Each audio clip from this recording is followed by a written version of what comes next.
erreur en commençant par D au lieu de C. Je commence à m'apercevoir que je suis peut-être dans les MMS de Louis Gamondon, mais dans les derniers. Mais Denis, tout vient à moi avec ses talents. Le prochain a été intronisé comme joueur de hockey. Il est natif de Le Gardeur. Denis Carufel débarque à Sorel en janvier 1974. Précédemment, il avait gravi tous les échelons du hockey mineur à l'Épansigny jusqu'au calibre junior B avec les éperviers de Loussin, plus ferme des éperviers de Sorel. Ceux-ci le firent graduer en janvier 1961.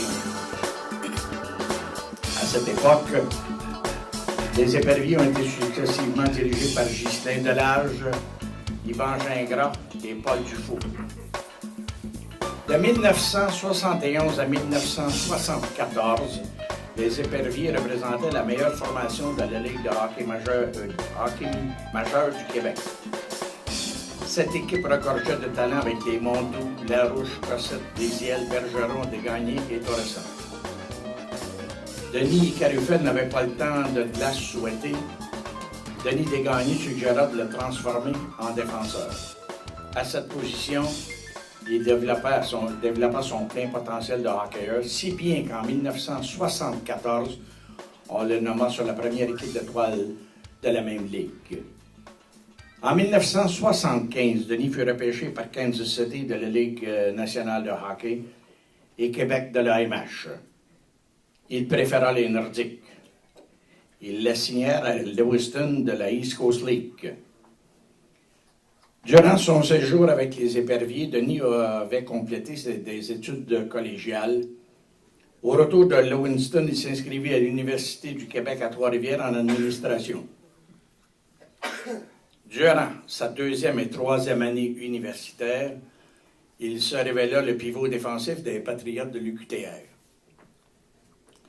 Après l'obtention de son diplôme, Denis fut engagé par la Banque de commerce.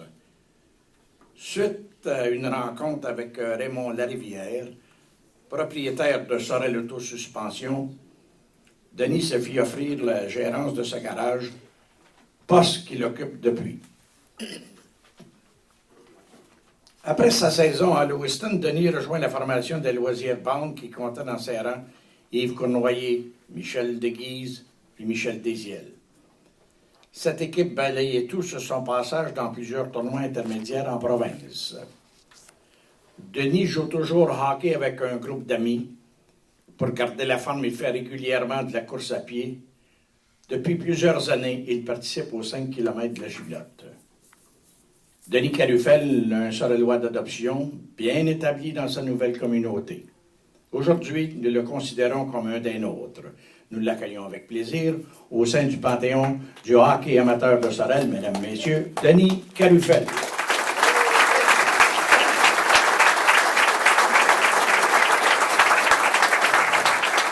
J'inviterai maintenant Denis, s'il vous plaît, à venir nous dire quelques mots. Je sais qu'il parle toute la journée au garage, là. Il nous en dire un peu.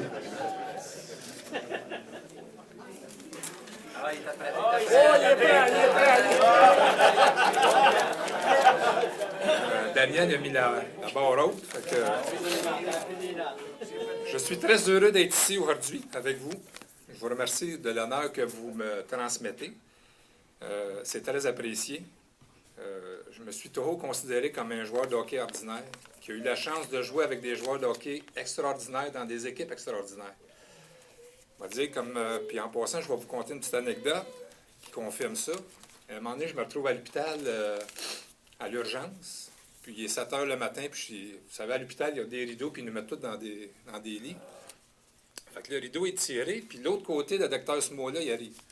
Fait qu'il regarde mon dossier, puis là, on se voit pas, là, il me parle. Ah, il dit, Denis Carufel, c'est-tu toi, il y a déjà joué les éperviers de Sorel? Il dit, oui. Il dit, comment ça, t'as pas réussi, toi, t'as pas joué dans le national? Ben, j'ai dit, j'avais pas le talent pour. Il dit, c'est bien ce que je pensais, c'était l'équipe qui te faisait bien pareil. Ça, c'est vrai. Fait que, et il avait raison.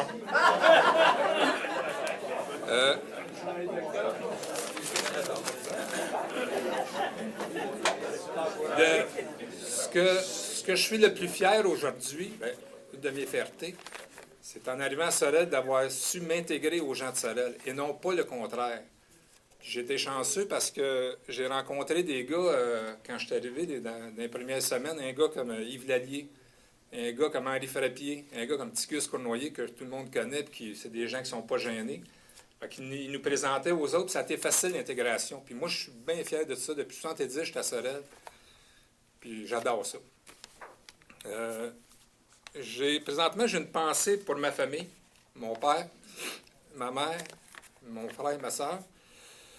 Je m'excuse, je t'ai mis un petit peu. Surtout mon père. Mon père, il a toujours suivi les éperviers, sauf à Chicoutimi, mais il venait toujours à toutes les parties. Puis aujourd'hui, il est décédé.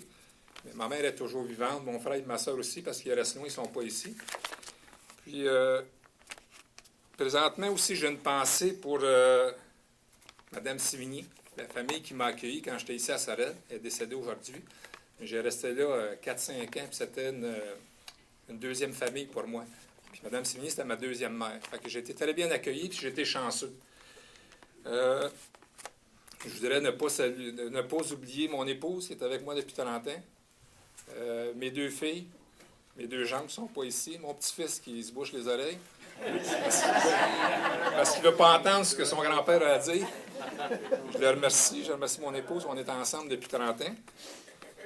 Puis, ce que je voudrais vous dire, une autre anecdote en finissant, comment j'ai commencé ma carrière à Sorel. Le premier camp d'entraînement, j'ai fait une pratique. J'avais 16 ans dans ce temps-là. Ils m'ont mis dehors. Ils m'ont retourné aux éperviers de Roussin. En janvier suivant, un soir après une partie, Rodrigue, il m'attendait avec un dépisteur, puis il m'a demandé « Tu veux-tu venir jouer à Sorel? » Puis moi, je ne parlais pas, puis mon père était là. Mon père, c'est un gars qui est très, très gêné. Là, j'attendais son approbation, puis il ne parlait pas. Puis là, Rodrigue, il dit « Tu viens-tu ou tu viens pas? » Il regardait mon père. Il dit « Gars, m'a te demandé d'autre chose. » Il dit « Je veux te donner un coup de poing sur la gueule, qu'est-ce que tu vas dire? » Il m'a dit « Non. » Bon, ben, il dit « C'est ça. » Il t'a dit non. Tu viens-tu jouer au hockey? Là, mon père, il m'a fait signe. Il dit oui. Il dit demain soir, là, j'étais à Pointe-aux-Trembles, il dit demain soir, à 6 heures, il faut que tu sois sur la glace. Puis ce soir-là, il faisait tempête, puis il n'y avait pas d'autoroute. Dans le temps, c'est la vieille route sur le bord de l'eau. J'étais arrivé à 6h15. J'étais tout seul dans la chambre, j'étais prêt à m'habiller. Tout d'un coup, j'ai entendu de quoi bien fort. La porte allait ouverte, puis elle a arraché après les pentures.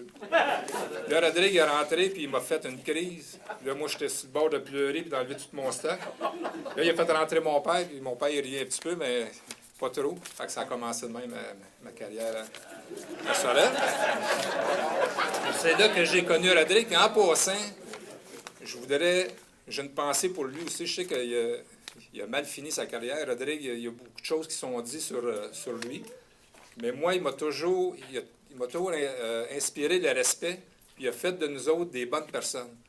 C'est sûr qu'il y avait ses défauts, mais pour diriger une équipe de hockey, pour diriger des joueurs, puis des gens en dehors du hockey, il l'avait. J'ai une pensée pour lui aujourd'hui.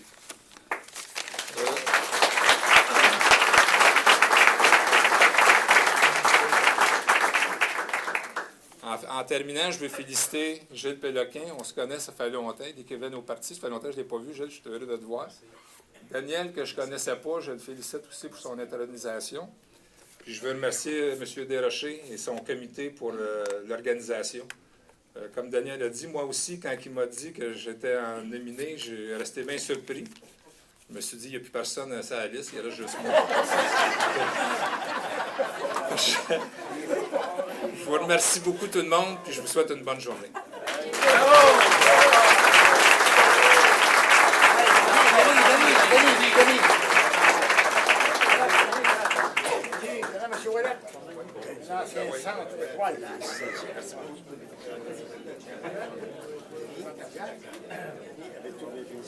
Merci. Merci pour que je les Commence pas, toi. Je dis à Fred, tu vas mettre à l'heure. C'est bon, Fred, merci, là.